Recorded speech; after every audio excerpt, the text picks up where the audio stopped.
Hey, it's Toby from Heavyweight MMA. Today with Shannon Ross, wearing my Shannon Ross supporter tee as we speak. How are you, bro? Yeah, really good, man. Doing awesome. Beautiful morning, the Goldie, the sun's out. Sort of warm, but still a bit chilly, but yeah, feeling good. Awesome, man. Well, you wanted to be on an international show. You're on International Fight Week under Volkanovski, bro. Must be a happy man to be on a big show like that. Yeah, absolutely pumped and excited for that.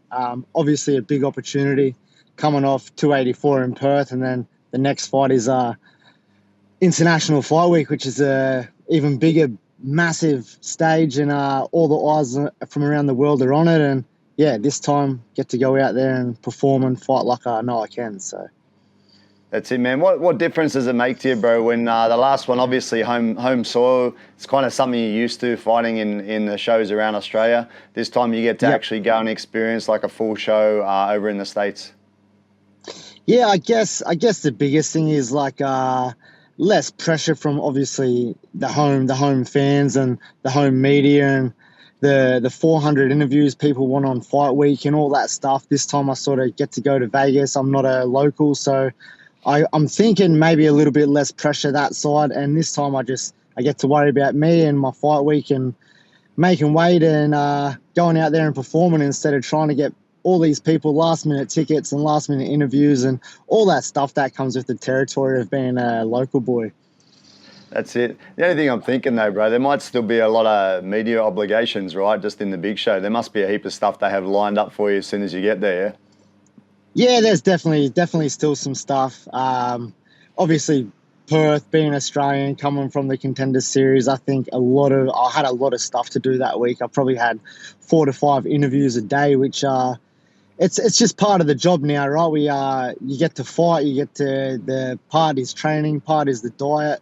Also now at this big stage, part is media and all that sort of stuff. So I've gotten a lot more used to it now, doing like the podcast with you and the interviews with all the guys on the local scene, and it's becoming more natural. But yeah, hopefully in Vegas, obviously they're going to have stuff for me to do. I'll bang that out as quick as I can and then try to knuckle down and sort of segregate myself from the world for that fight week if I can and come in super zoned in and ready to go. That's it, man. Just don't forget to put the shorts on the right way, bro. You don't want to do a Vittori over in there. 100%. Definitely. Well, man, this guy you're fighting, Jesus Aguilar, one interesting point is he's got the shortest arms in UFC history, apparently, I heard someone say. And I got a strategy for you, bro. I got 4 sons, bro. So the little ones, when they run at me, I just hold my hand out like over to their head and they can't actually reach me, bro. I'm thinking that might be a good strategy for you. What do you think? Yeah, that sounds perfect, man. It's funny you say that because I get a little bit of practicing with my boys. So yeah, I'll definitely pull that out, use the frames and the blocks, and yeah, put him on the end of those punches and try to put him away early.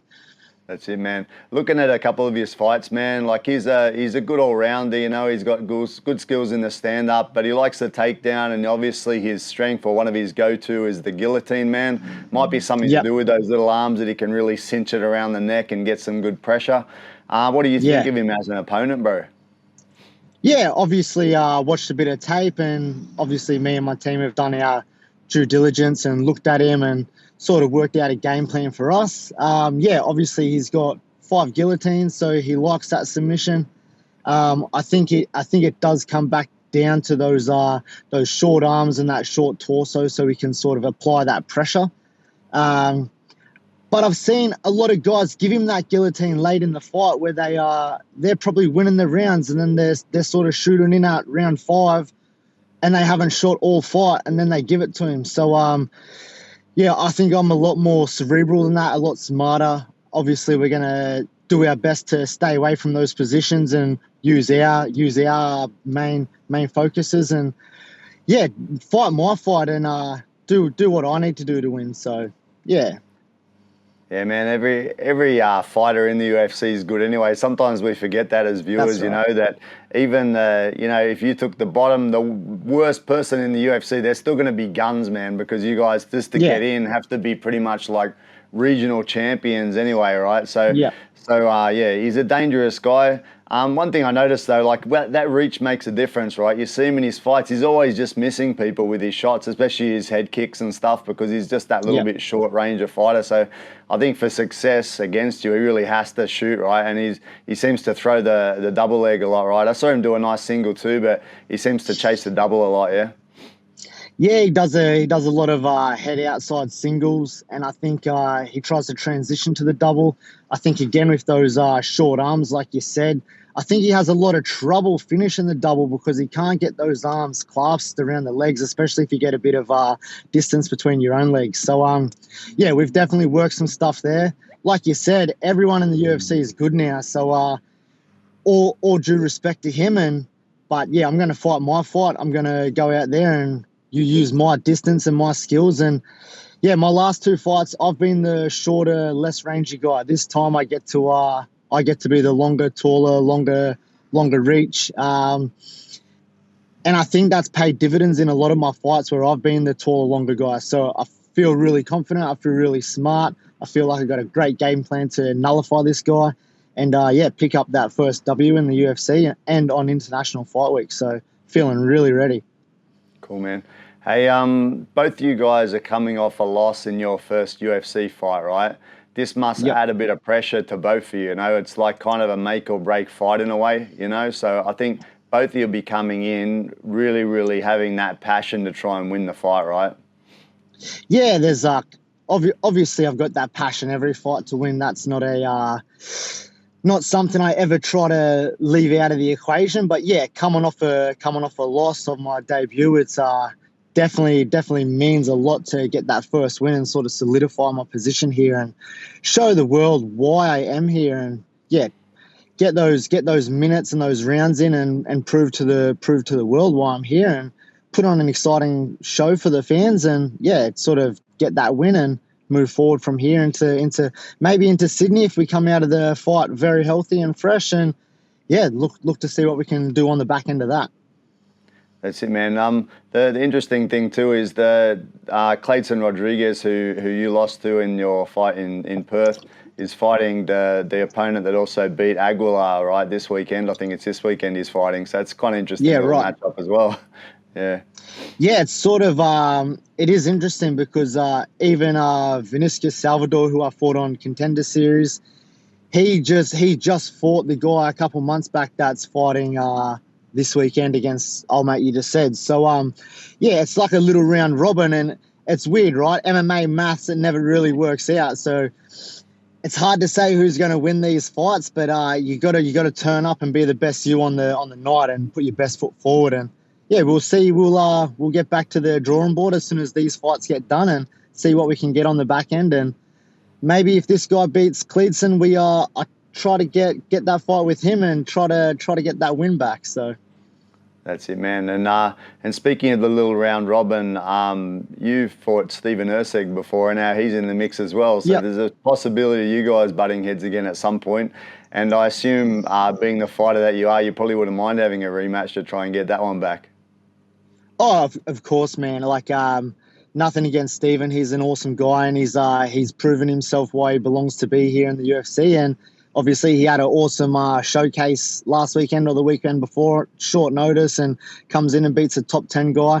But yeah, for me as a competitor, I always want to get those L's back. So that's just the competitive nature and fire in me. Obviously, I got to get through this fight, the next fight, see what comes from it. If we do cross paths, yeah, awesome to test myself against him again. That's it, man. So your last camp, man, you spent a lot of time at Freestyle MMA down in Windang, New South Wales, with Volk and a couple of the other lads. This time you've spent more time up in Queensland, right? Like training with your normal crew. Yeah, exactly. So last time I did. I went and spent some time down with Volk and the Freestyle team. Obviously, awesome room to be a part of. Awesome energy. Seeing what the guys do. Seeing how Volk trains, and being able to ask those questions where you get an answer and you can 100% rely on that. You know that's going to work because the world champion and the GOAT does it. So being in that room was phenomenal. Having Joe sort of push me and ask the best of me. This camp, I just stayed up at home. Got a really good structure up here. being down in Wingdang, it's like you're away from home, you're away from your masseuse, you're away from your strength and conditioning. You sort of lose some bits to get some other bits. So you were just saying, man, that you're back with your masseuse, so it's all good, bro. Yeah, exactly. So, just stayed home for this camp. Obviously, have like everything that I need around me. My massage, my recovery, my strength. Have my team here. Have all the smaller guys that are flyweights and bantamweights that can push me and really have that tight knit community around me. Plus my family and anything I need, I've got people here to lean on. So being home it's been great. It's been good. Also, definitely in the future we'll get back down to Volk and Joe and do some work down there at Freestyle for sure. Man, it was only was that only the last fight that you actually stopped working for? I can't remember. There was a fight before that you were working like a full-time job at the same time, right? Yeah, exactly. So Contender Series, I was working like full time all the way up until I flew out. The last fight, I probably stopped working in November last year.